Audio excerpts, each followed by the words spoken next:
All right, here we go. I'm ready, bro. What's the deal, Cool. Kev? I am so excited. I'm already recording. Just want to let you know this is an absolute honor to talk to you. This is my favorite show on TV right now, and I'm just blown away by what it does to me emotionally. Laughing, crying. It's been everything. The roller coaster of emotions are incredible. Apologies if you've gotten some of these questions before, but I just kind of wanted to go through your story. This is a question I was always curious about in terms of your name, GaTa. How did you figure out how it was going to be spelled with the lowercase a's and the capital G and the capital T? How did that come It was, about? it was easy to figure that out because number one, I feel like I'm a G and I'm so genuine. I'm so Mm. global. You know what I'm saying? So the G had to be capitalized. And then the T, I wanted to capitalize that because I feel like I'm the truth. You know what I'm saying? I'm always speaking from my heart. I'm always, giving people real life events and, giving people good advice. So I just always wanted to keep it real. So I capitalized the T. In terms of being a hype man, I always found that to be an interesting aspect to hip hop in general because there is an art form to it. There's an art form to what words that you emphasize from LD and kind of what he's doing in his performance. I wonder how you work that out. How do you know when you're going to jump in, when you're going to give him help on a certain lyric or a certain word? Like, do you work that out with Dave, or is that more of Yeah. like a feeling you get?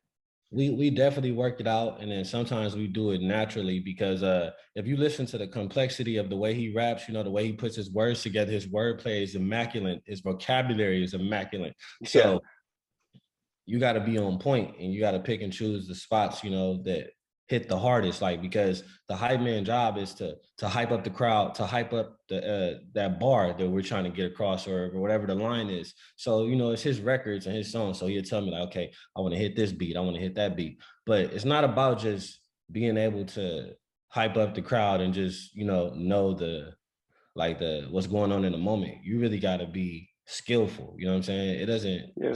It's not easy to keep up with one of the best rappers. You know what I'm saying? And I really feel like as I watch you two together, there's a genuine connection. I don't feel like you're doing a job. You genuinely love being on stage with him and kind of having that vibe. When you guys get up on stage together and you're in a moment and you're kind of playing for the crowd, do you feel like you lose yourself? Like, do you feel like you're just kind of like in that moment, you kind of forget everything about what's going on in life and you're just zoned in, you're there?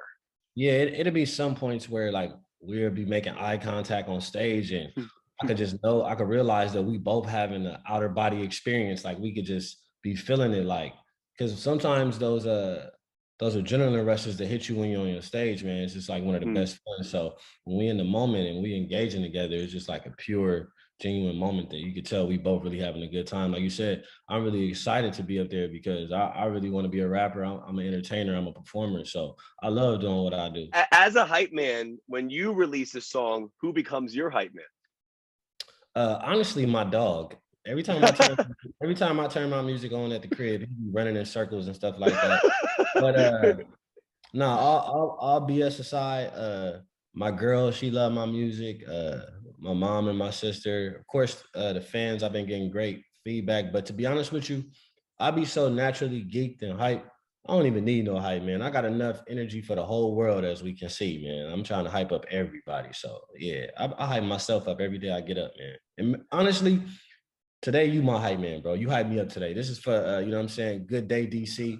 Yeah. I appreciate that. In your mind, in terms of a division between the GaTa we see on the show versus the GaTa you are in real life, the person I'm talking to right now, where do you see that line? Because obviously the show takes artistic liberties, it's playing around with fictional aspects, but at the same time, you're playing that aspect of your life. So I'm curious for you in terms of that, where do you see the division in terms of the line? I think that it's really me 100%. It's just that I play a little heightened version of myself. You know what I'm saying? Like I'm not always on 110. You know what I'm saying? But I think that it's very identical to how I really am in real life. Right. And in terms of like when you're on the show and you're performing and you're acting as yourself, how much acting has to go into the performance? Because you're reliving aspects of your own life, but your performance is incredible. And I know I want to get to episode 5 from season 1 a little bit later in the interview when you're in the hospital and you're crying with your mother. And it's a really emotional scene. That's clearly a performance, but I wonder like that comes from a real place, I would You, imagine. you call it a performance, I call it passion, because I never went to no acting classes. So I don't even know what acting is considered. But obviously I appreciate that compliment. I thank you for that. But I never went to no acting classes. I'm just really being myself, you know, just being genuine, just being in the moment. And like I said, I'm playing myself. So it's easy for me to tap into my mind and think about places that I've been, think about places that I want to go. And when I think like that, it brings joy out of me. It brings sadness out of me, you know, thinking about a lot of happy things, a lot of good things, a lot of bad things, you know. So that's just me, man. Yeah, and I mean the performance is absolutely incredible. I mean, again, I know it's not really a performance, but it is, in my opinion. I think you deserve recognition for what you've done. I mean, even going back and having to relive those emotional memories, there's no question that you're still pulling from things and still delivering something emotional for the audience. You know, my wife and I have been watching this show obviously since season one. We've been rewatching season one, and going to episode 5 in season one. I know you've talked about that episode in other interviews, but from a personal note, I've been on antidepressants since I was 14. I've taken everything from Zoloft to Prozac to all these different things because I've had anxiety and depression and OCD in my life. And so that moment in episode 5, when you actually tell LD and everybody what's going on, that you're bipolar and you're taking medication, it's a powerful moment because it removes that idea of a stigma around mental health, that people feel afraid to talk about that stuff, and we shouldn't.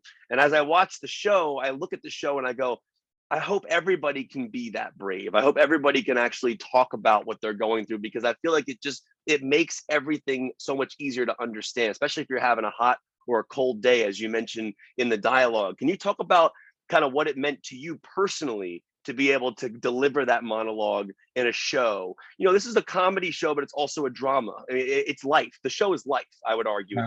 It's life. So what did it mean for you to deliver that monologue, and did it help you personally to get that out there? Yeah, it helped me a lot, man, because I was holding on to those, you know, secrets for a long time, and I wasn't able to deal with them. I didn't really want to tell people. So for me to be able to tell my team, like I did in the rehearsal hall, and I revealed to Dicky and my manager Mike Hertz, like it was kind of like a sense of, wow, I'm free now. There's weight off my shoulders, so they don't got to guess why I'm coming in here lethargic and lazy or kind of tired or whatever the case may be. Is because I'm on the medicine, man. I'm trying to treat myself and find the right dosage. So it really was, man, like a good feeling to be able to express that and to share it with the world. But I'm not going to sit up here and act like, yeah, man, I want to do this and just be like, yeah, I want to put it out there. At first, I was hesitant. Dickie Yeah. had to come to me and my family and ask me if I wanted to share my personal story, because, you know, everybody knows I'm the cool guy, the one with all the swag, great energy, and I wanted to be a hip hop artist. And you don't really see a lot of hip hop artists or black men in general saying, hey, I got a problem. So Dickie definitely encouraged me. My manager, my mom, my sister. I had a good support system. I had therapists, I had a psychiatrist, I had a life coach. So a lot of people helped me pull that story out of me. Yeah, listen, I completely understand that. I have a psychiatrist, I have a psychologist, I have a nutritionist. Like in terms of like dealing with mental health, it's a lot. It's a lot of work. But I commend you for talking about it, because as somebody who goes through mental health myself, it was really helpful to watch that on screen, and especially in the way it went down. Going back to my first question about the division between GaTa on the show and GaTa in real life, I was interested to know 2 specific moments in terms of the moment you meet Dave in the show versus the moment you met Dave in real life. What is the difference between those 2 moments in terms of what really went down? The difference is I didn't meet him just because I was just randomly sitting in the studio and I was just like, he just walked in. But I did meet him at a recording studio, but it was an arranged meeting, you know, because Dickie was just now starting to pursue his rap career and to start putting his pieces together. And he had someone in his organization at the time that suggested me as a hype man. So that's how I got to meet him. I went to go to a studio, met up with him, listened to all his music, vibed out and everything. And when he first met me, he didn't like me because I was gandering way too hard, causing too much of a scene. I had like a fake cameraman. I had a fake personal assistant. I was just trying to create my image, you know what I mean? Because I was used to being around superstars, and that's how I wanted to carry myself, whether you believe it or not. Like, I feel like I'm a star. So that's the image I was trying to portray. He wasn't buying it. But at the end of the day, he felt my energy and he felt my passion. He felt my ambition. He saw that I wanted to become something. And I respected his bars and his talent and his mind frame. And we've been cool ever since, man. Like me being over the top and gandering and wiggling, I made him realize, like, bro, this is the hip hop game. This what they want to see. It's entertainment. Like, you know what I mean? So he understood, and I was happy that we was able to become great friends, best friends, man. I love that guy, bro. So on top of that, another moment I would like to ask about is the moment in episode 5, as I mentioned, where you tell them that you're bipolar and you're dealing with medications. How did that go down in real life? Was it similar to a situation like that on the show where you told them all? That scene was exactly identical. I think Dicky was like on his first tour or his second tour. I'm not sure, but he was setting up one of his tours, and you know, Dicky, he's like a real, you know, hands-on rapper. So we would have rehearsals. We want to make sure we got our sound right. We got to make sure we got our performance right. You know, even the presentation. He the type that's gonna come out with a PowerPoint, the whole nine. So we was having these weekly rehearsals, and one day when I showed up to the rehearsal, like you saw in the TV show, I was really out of it, man. You know, I missed the timing of my medicine. I took it too late or something like that, whatever the case may be. Because you know, you really got to watch the times that you take these meds. Yeah. So when I came in there the next day, I was just like out of it. I was just kind of like not feeling it. You could just tell, like I wasn't my normal self, and I wasn't giving it my all because I was just tired and out of it.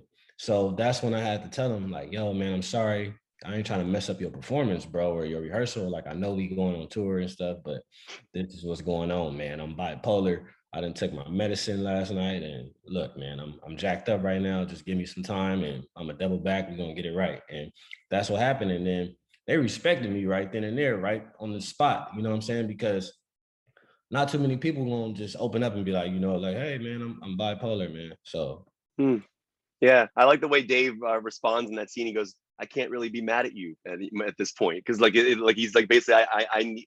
Thank you for telling us that information. You know, you mentioned the Gander thing, which is really interesting. I know in season 1 that kind of gets brought up in terms of like having Dave kind of have swag and kind of confidence in who he is. I was curious, like, because like throughout the show, you're kind of assisting Dave along that path and kind of helping him find his confidence. Who was that person for you that helped you find your Gander? my mom and my sister, and you know, just people from my community, people that encouraged me to pursue my dreams and stuff like that. But really, it was just a local inner city thing that I got amongst my homies. You know, they basically was just, you know, teaching me the gander, teaching me like how to put myself in position and how to carry myself. I owe that to the people in my neighborhood that I look up to, that are hardworking, good people. You know what I'm saying? Hustlers at heart. You know what I'm saying? Yeah, you know, and it's interesting as you watch the show.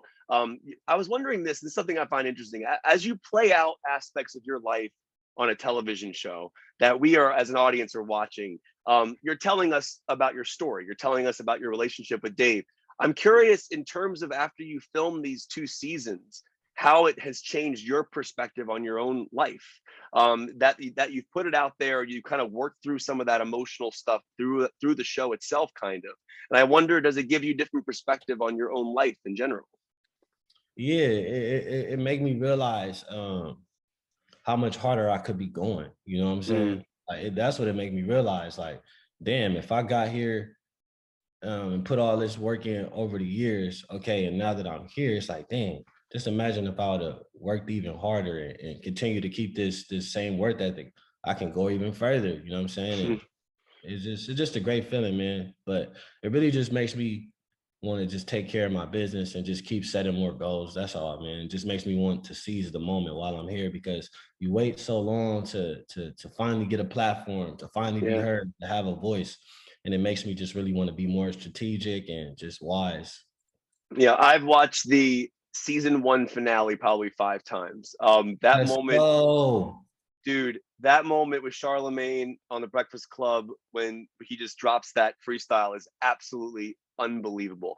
My favorite thing about that moment, outside of LD's freestyle, is your reaction. You're just sitting there like your hair is going everywhere. It's so awesome the way they cut to you reacting in that moment. Just being there in that scene outside of the show perspective what it was like to film that, what it meant for you to be there in that particular scene. And your reaction, again, seemed completely genuine. I know it was, but I wonder like what it was like to film that scene and what that moment was like for you. Man, to be honest, man, it was pretty easy because like we already doing something that we already do together. Like Yeah. every time Dicky go drop a freestyle at one of the dopest, biggest radio stations, I'm in the room. Like when we was in London and he did the Tim Westwood freestyle, Oh and yeah. he went crazy, had the whole room going nuts. I was really right there going, you know what I'm saying, going crazy. Like I support my boy on and off camera, and I was just being myself. So it's like they put me in a situation that we already lived. So it was just so fun just to be able to do it in front of the whole world and show people like I really support my boy. Like even if the spotlight not on me, I'm still gonna be rocking and supporting, bro, because if my boy dreams come true, my dreams is coming true too. So that's all that matters. The moment in that scene that had me in tears genuinely is when they start giving LD crap about culture appropriation, and you step in and you defend him in the most beautiful way possible. The way you explain how you were over at his parents' house, up in his guest room. Just can you talk about that moment in general? I would imagine that conversation probably happened at some point in real life, where somebody maybe called him out on that, or and thought that he was doing that. And the way he handles that scene is so amazing. But could you speak on what that scene meant to you? To me, it just meant reality. Like this is the world that we live in. Like you a white rapper jumping in a predominantly Black entertainment industry, you're gonna have some type of scrutiny. Some people gonna judge you, have all type of things to say. So like me just being the alert and aware person that I am, I already expected that. You know what I'm saying? Like I already expected them to pin him in the corner and stuff. So that's why I was defending my boy like that. You know what I'm saying? And a lot of people that are in these situations to where they saying like, oh, you don't have or you being inappropriate or whatever the case may be, by a lot of those same people don't even have white friends on a day-to-day basis. So I expect these type of questions coming from people, you know what I'm saying? Like if you're not open-minded, you will never really understand, man. You know, and people can say what they wanted to say, but as long as we working hard and giving somebody something to talk about, mission accomplished, man. You know, we were talking about the art of being a hype man, and I think I hope people truly realize that it is an incredibly hard job. It's not an easy thing to do. You have to have that perfect timing and kind of that vibe going together. I'm curious what it's like for you to be a hype man for another artist versus LD, and kind of like the difference in those conversations, like people you've been hype men for before versus Let me being tell with you, Dicky. this is one thing about being a hype man. Let me tell you one thing. This is what people fail to realize. As much as you hyping this artist up and you, yeah, man, you got it. You're gonna be one of the best. And yeah, I love it. I love it. That's cool and all. A million people can do that. But Right. here's where I draw the line is and what makes me a great hype man. When LD comes to me and asks me a question, my first initial response is not, yeah, yeah, yeah, that's it. My first response is, hold on, let's listen to this again, bro. Like, let's make sure it's right. Like, what did you say? Is this gonna offend anybody? Or you know what I'm saying? Like, I'm not just yeah, yeah, yeah. I'm gonna say my real thoughts and my real opinions. That's why Dicky respects me as his hype man, because I'm not just gonna get out there and hype up anything. I'm hyping up dope content, and I'm hyping up something that means something to me and my friends. So that's what it's Yeah. about. You gotta be able to tell the artist that you hyping up, nah, that's not it right now, bro. Like that don't even sound cool. Pick another Yeah. beat. You get what I'm saying? You gotta be not afraid to say your opinion. Yeah, it's basically the difference between a yes man and a hype man. Because a yes man would be like, yes, yes, yes, yes, everything's right. Yeah. But no, Hey you're man, actually contributing. I just toss people some secrets out there, man, to be a dope hype man. You can't be saying yeah, yeah, yeah all the time. Right. Exactly. Exactly. All right. Let's talk about Check Up. This song it comes out Tuesday, I believe, in full. This is something I actually noticed that was kind of cool. I thought both season 1 and season 2, episode 5, are strong GaTa episodes. Episode 5 in season Oh 1 yeah, is man. the hype man one, and episode 5 in season 2 is the bar mitzvah, and you had that amazing moment on the car. Is that done on purpose, that both episode 5s in each season are kind of like really GaTa focused? I wouldn't say that it was done on purpose, but let's just say that there was a lot of great thought put into these episodes, and just the timing couldn't be more immaculate and better. You know what I'm saying? Yeah. I like the fact that I get to shine mid-season. You know what I mean? Like Mm. people still watching. You know what I'm saying? So that was good. Yeah. Now that car scene is amazing. So we've heard part of Checkup so far. We've heard it obviously in the show. That's You have always dope. I'm sorry? I said that's a great song that's out right now, man. I got the video coming real soon. I'm gonna be dropping a teaser this Friday. But yeah, man, that song right there, I really want to make that song to inspire people and show people that if you work hard, you can stay focused and get your checkup. You know what I'm saying? But it's not always just about the money or whatever. It's about the hard work. Like when people see the video, they're gonna love it and be excited, man. I put a lot of hard work into it. So just to clarify, the full song is out now. Tell people where they can actually find the song, like iTunes and every Spotify. Yeah, you can go to iTunes, Spotify, go to YouTube, go check out Checkup. Where else at? It's on every major platform, man. Just type in GaTa Checkup, and I got the video coming soon. And I topped the charts when it first came out. I made the top 200, made the top 100, and I landed at number 59. And I'm so excited, and I can't wait to drop the video. And I really appreciate everybody's support. GaTa Checkup. Of course. Now, one thing about the Checkup song, you drop a Spike Lee reference in there. I always love like when movie references make their way into songs. I wonder, does that when you drop a Spike Lee reference in a song, does that come from like, do you have that kind of written out prior? Like, how do you then get that reference in there at one point? I was just in the moment. I was just feeling myself. I'm like, Spike Lee make a movie about everything I'm doing. You know what I'm saying? Like, I just was feeling that at the time. I'm like, man, like my life is a movie. Like Spike Lee should, you know what I'm saying? And Spike Lee is just so iconic that he gets referenced in a lot of rap songs and stuff like that. But I was just in the moment right there feeling that. And, you know, just me being a hip hop, entertainment, movie, film person, Spike Lee, one of my favorites. So I just had to drop his name. Yeah. Now I'm curious. Like this show is released week to week, which I love because my wife and I watch it week to week. We digest it, we talk about it together, and we can't wait for the new episode. And I just kind of miss that as growing up when I was a kid.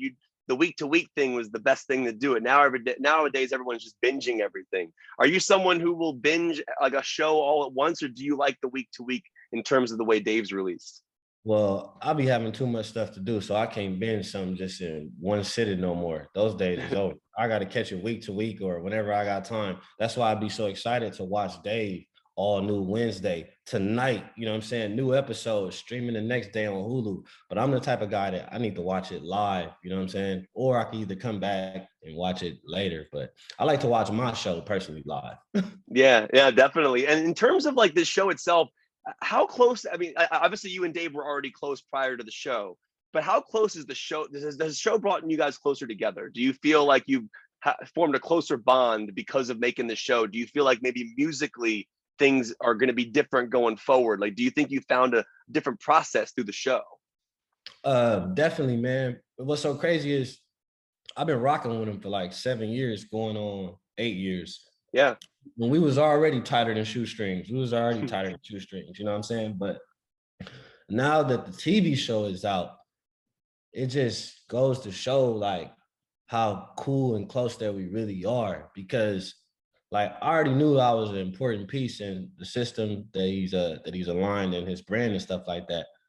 But just to see me get the recognition and just to see that my dreams are coming true and just to see the excitement on his face when I call him with good news, like, yo, man, I'm doing this today. And I really appreciate you for putting me on. You know what I'm saying? It's like, that's what's priceless. I like the fact that we went from talking about what we gonna do to now we doing it together. And I could always call him at any time and be like, yo, what you think about this? And he's gonna be my hype man and he's gonna tell me the real, like, yo, that's what you should do. Like, it's just a great feeling, man. And I think it definitely brought us just a little bit closer. But like I said, we was already close. And like I told you at the beginning of the interview, this is my favorite show on TV right now. I genuinely mean that. I'm not just saying that because I'm talking to you. I cannot stop watching this show. It's And truly I appreciate that, champ. it's a masterpiece, and everybody involved in it is incredible.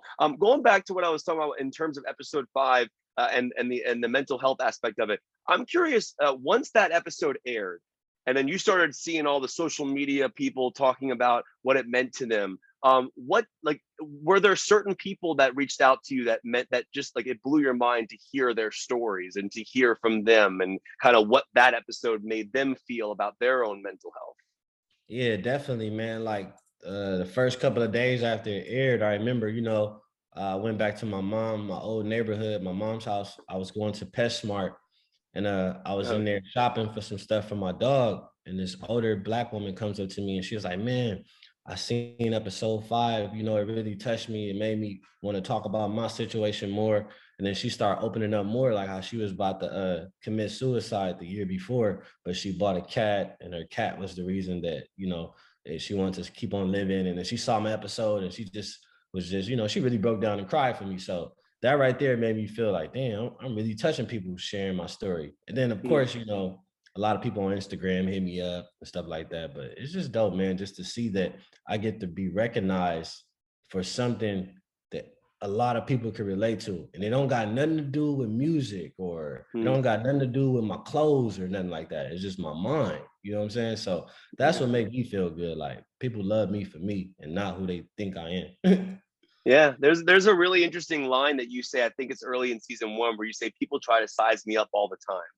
Oh, yeah. And just people look at you and they assume one thing. And you even say that line to Dave where you go, I look at you, you're a nerdy guy, but you're you rap harder than anybody else in the game, essentially. So I was just wondering if you speak on that line specifically and kind of like breaking down that barrier of like, oh, you see somebody, you automatically judge who they are by the way they look or whatever it would be. And I think it's a really important message that you put into the show. But I would imagine that, because that happens to everybody. But how do you deal with that in real life, and kind of like that line specifically, what that meant to you? Oh, well, you know me, I'm getting sized up every day, you know what I'm saying? Especially the places that I go, and people don't know me. Like, I like to go to a lot of nice areas and, you know, eat a lot of nice food and do things like that and stuff. So sometimes I can see myself pulling up in my Mercedes, and, you know, somebody from the opposite race would be looking at me like I'm a scammer or something, or a drug dealer or something, or like I'm riding around in a stolen car, but they're not even knowing that I'm a star on a TV show. But it's just, people always gonna judge you, you know, people always gonna look at you and think, you know, what they think of you because of the way that their mind is polluted. But that's why I like to break people down with my character, and show people how nice I am, show people how intelligent I am. You know, I like to make people feel comfortable, no matter what race you are, no matter where you're from. You can have these thoughts about a person, but you shouldn't have those thoughts if you don't know them. You know what I'm saying? So I like You to know, break. I'll end on a couple more questions. I'll let you go in a couple minutes here. I want to see you guys on tour so badly, and I know that we, with the pandemic, everything kind of got shut down in terms of like live shows, obviously.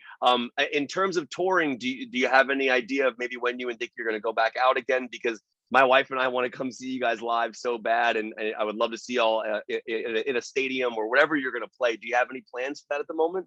Well, I believe we in talks with our agents and stuff, figuring out stuff for the future. You know what I'm saying? Not the near future, but the future. You know what I'm Sure, saying? sure. We want to make sure that we do things the right way. You know what I mean? Like, we done been around the world for 7 years. You know what I'm saying? Back to back, going places. We want to make sure when we come around this time that we got great content, new content. We want to make sure that we doing bigger size venues and all that type of stuff. But yeah, we coming back. We're gonna be doing tour music. Like I said, I'm putting out music, got a music video coming soon. Dicky finishing up, working on his album currently, working on TV. We doing it all, man. And this makes me feel so good to know that people want to see us hit that stage still. That's what gets me going, bro. Like, it's cool to see us on TV. Like, yeah, I'm happy about that. But I just really want to get back on that stage, bro. And I'm glad you said that, because I'm calling my manager right after this goddamn call.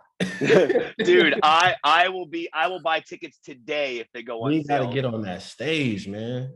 Dude, I would love to see you guys live. And real fast on Checkup. So obviously that song's out now. You got the video coming out. Any ideas for a full record? Because I would love to. I would love to have a full record from you coming out. I would love to And listen I to that. appreciate that, man. I'm dropping more music and stuff gradually. I'm gonna be pacing myself, dropping hot records, drop dope visuals, you know, just to gain some momentum, expand my fan base, and I'm gonna see what catch. But I'm definitely gonna put out a project. I'm gonna package up something nice for my fans, because right now I know that people are looking at me and paying attention. So I'll be a fool not to drop a project. So I got you. Come on, Kev. I got you. It's gonna be fire too, bro. I might shout you out in the intro. Oh, all right, now that would be. Don't even tease me on that, because that would be an absolute honor to be Hey, shouted I'm out. gonna do a song called "Good Day in DC." All right, I'm down. Hey, listen, if you do that, we're gonna play it here in DC. I promise you. I promise you. Before I let you go, one thing I want to ask you is going back to the Spike Lee reference you make in your song Check Up. What are your? I'm a movie guy, so I love movies. I review films. I interview actors for films. That's kind of like my gig, and I love movies. As you can see behind me, I have a billion of them. But I was just curious, what are your favorite movies? Because when I watch the show, I relate so much to Lil Dicky because he mentions films that I grew up watching, like The Sandlot and all these movies that he brings up in the series. So, what are some of your favorite movies of all time? Oh man, I like a lot of stuff, man. Let's see. I got a lot of movies. Catch Me If You Can. I love Catch Me If You Can. That's one of my Steven favorite. Spielberg, hell yes. I like Inside Man by Spike Lee. Spike Inside Lee. Man with Denzel in there. What else I got? I got some good movies, man. I like a lot of movies. There Will Be Blood. Have you seen There Will Be Blood? Dude, the milkshake sequence, that's Paul Thomas Anderson, one of my favorite movies. Actually, you just reminded me of something because There Will Be Blood was shot on film because like a lot of movies and TV shows these days are shot digitally. Is Dave shot on film or is it digital? It looks like almost film sometimes. Hey, I would tell you, but I don't want to give up no secrets of how we shoot our stuff. You know what I'm saying? This is FX exclusive, baby. Y'all can't get these camera tactics, man. Y'all can't take our camera tactics, man. Well, the camera works amazing. There's some really cool tracking shots. There Will Be Blood is one of the greatest movies of all time. I could not agree with you more on that. You have amazing taste. You're an amazing talent. This is truly an honor. I hope you know how much this meant to me. I've been reaching out to Hulu and FXX for a while, and the show is everything. It's my favorite show on TV, and I watch a lot of TV, man. I just want to say thank you. Congratulations to you. Everyone check out Check Up. It's available everywhere now. The video will be released soon. Follow GaTa on Instagram and Twitter and everywhere you can find that, and hopefully we'll see you guys in DC for a tour very soon. Thank you so much for everything. Thank you for everything about mental health. It means the world to me, so I appreciate it. My pleasure, bro. Love you. Love all the fans out there. Shout out Good Day DC. You know what it is, GaTa. Love you too. Have a wonderful day. Stay safe and hope to see you on stage soon. All right, bro.